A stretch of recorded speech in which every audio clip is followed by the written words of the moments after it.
Hi friends, welcome back వి Telugu education channel. ఈరోజు CM Revanth Reddy garu విద్యాశాఖతో ఒక చర్చ అయితే విద్యాశాఖతో టీజీపీఎస్సితో మొత్తానికైతే మన డిఎస్సి గ్రూప్స్ విద్యార్థుల కోసం ఒక చర్చ అయితే జరగడం విశేషం. దాని గురించే ఈ వీడియోలో పూర్తి వివరంగా వివరిస్తాను. ఆ చర్చ ఏమేమి జరిగింది, ఏం మాట్లాడుకున్నారు ఏంటనేది ఈ వీడియోలో వివరిస్తా. దయచేసి మీరు నా కోసం ఒక లైక్ మాత్రం చేయడం మర్చిపోకండి.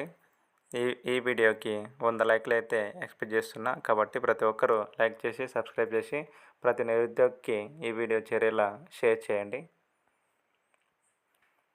ప్రభుత్వ ఉద్యోగాల భర్తీ విషయంలో రాష్ట్ర ప్రభుత్వం కృత నిశ్చయంతో ఉందని, తప్పకుండా నిరుద్యోగులకు మేలు జరిగే నిర్ణయాలు తీసుకుంటుందని ముఖ్యమంత్రి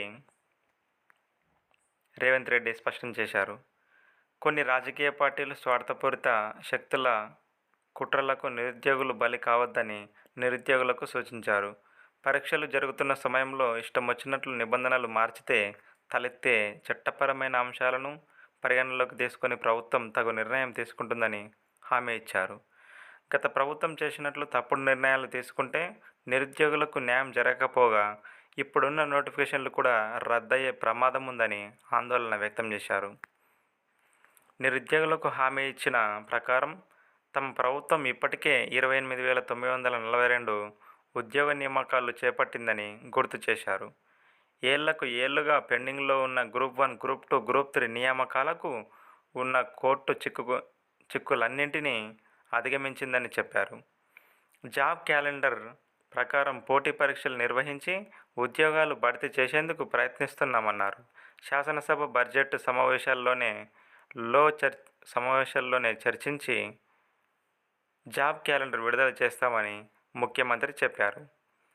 కేంద్ర ప్రభుత్వం నియామక పరీక్షలు వివిధ బోర్డులు నిర్వహించే పరీక్షలతో ఆటంకాలు ఏర్పడకుండా నిరుద్యోగులకు పూర్తి న్యాయం జరిగేలా క్యాలెండర్ రూపొందిస్తామన్నారు. ఇంత కీలకంగా తమ ప్రభుత్వం నిరుద్యోగుల విషయంలో కసరత్తు చేస్తుంటే కొందరు మాత్రం రాజకీయ ప్రయోజనాల కోసం నిరుద్యోగుల జీవితాలతో చెలకటమాడుతున్నారని మండిపడ్డారు. కొందరు చేసే కుట్రలతో నోటిఫికేషన్లలోని నిబంధనలకు విరుద్ధంగా నిర్ణయాలు తీసుకుంటే ఉద్యోగాలు భర్తీ చేసే ప్రక్రియ నిలిచిపోయి నిరుద్యోగులు మరింత నష్టపోతారని సీఎం స్పష్టం చేశారు. నిరుద్యోగుల ఆందోళనల దృష్ట్యా శుక్రవారం సాయంత్రం ముఖ్యమంత్రి తన నివాసంలో సమావేశం ఏర్పాటు చేశారు. Bhuvanagiri MP Chamala Kiran Reddy, MLC Balmoor Venkat, youth Congress రాష్ట్ర అధ్యక్షుడు శివసేనారెడ్డి, సామ రామ్మోహన్ రెడ్డి, పవన్ మల్లాది, ప్రొఫెసర్ రియాజ్, టీచర్ల జేఏసీ హర్షవర్ధన్ రెడ్డి, ఓయూ విద్యార్థి నాయకులు చెనగాని దయాకర్, మానవతారాయ్ బాలలక్ష్మి, చారకొండ వెంకటేష్, కాల్వ సుజాత తదితరులు సమావేశంలో పాల్గొన్నారు. దాదాపు 3 గంటల పాటు జరిగిన ఈ సమావేశంలో నిరుద్యోగులకు సంబంధించిన డిమాండ్లు, జరుగుతున్న ఆందోళనలను గురించి సీఎం అడిగి తెలుసుకున్నారు. వెంటనే ప్రభుత్వ ప్రధాన కార్యదర్శి శాంతికుమారితో పాటు సంబంధిత అధికారులను పిలిపించి మాట్లాడారు. నిరుద్యోగులు లేవనెత్తిన డిమాండ్లను పరిష్కరించేందుకు ఉన్న సాధ్యాసాధ్యాలపై చర్చించారు. గ్రూప్ 1 పరీక్షకు ఒక్కో పోస్టుకు 1:50 నిష్పత్తి చొప్పున కాకుండా 1:100 చొప్పున మెయిన్స్కు ఎంపిక చేయాలనే డిమాండ్పై ఈ సందర్భంగా సుదీర్ఘంగా చర్చ జరిగింది.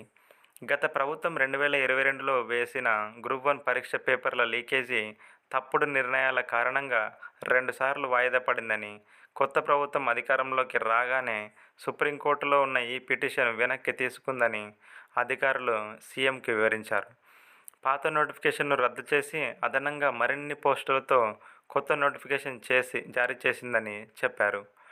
12 ఏళ్ల తర్వాత చేపట్టిన గ్రూప్ 1 పరీక్షకు 4 లక్షల మంది అభ్యర్థులు పోటీ పడ్డారు. ఇటీవలే ప్రిలిమినరీ పరీక్షను టీజీపీఎస్సీ పకడ్బందీగా నిర్వహించిందని చెప్పారు. నోటిఫికేషన్ ప్రకారం ప్రిలిమ్స్లో మెరిట్ ఆధారంగా ఒక్కో పోస్టుకు 50 మంది చొప్పున మెయిన్స్కు ఎంపిక జరుగుతుందని వివరించారు. ఇప్పుడు 100 మందిని ఎంపిక చేసేలా నిబంధనలను సవరిస్తే కోర్టులు జోక్యం చేసుకునే ప్రమాదం ఉందని, అదే జరిగితే మొత్తం నోటిఫికేషన్ మళ్ళీ నిలిచిపోతుందని అధికారులు వివరించారు. నోటిఫికేషన్లో ఉన్న నిబంధనలను మార్చితే న్యాయపరంగా చెల్లుబాటు కాదని సీఎంకు వివరించారు. గ్రూప్ 1 పరీక్ష రెండోసారి రద్దయినప్పుడు హైకోర్టు చేసిన వ్యాఖ్యలను సీఎం దృష్టికి తీసుకెళ్లారు. నష్టపోతున్నారని విద్యార్థి సంఘం నాయకులు సీఎం దృష్టికి తీసుకెళ్లారు. జూలై 17 నుంచి ఆగస్టు 5వ తేదీ వరకు డిఎస్సి పరీక్షలు ఉన్నాయని, ఆ వెంటనే 7-8 తేదీల్లో గ్రూప్ 2 ఉండడంతో ప్రిపరేషన్కు ఇబ్బంది పడుతున్నారని చెప్పారు. పరీక్షల తేదీల విషయంలో టీజీపీఎస్సీ విద్యాశాఖతో చర్చించి తదుపరి నిర్ణయం తీసుకుంటామని సీఎం వారికి హామీ ఇవ్వడం జరిగింది. ఇది ఫ్రెండ్స్, ఈ వీడియో నచ్చినట్లయితే లైక్ చేసి, షేర్ చేసి, సబ్స్క్రైబ్ మాత్రం మర్చిపోకండి.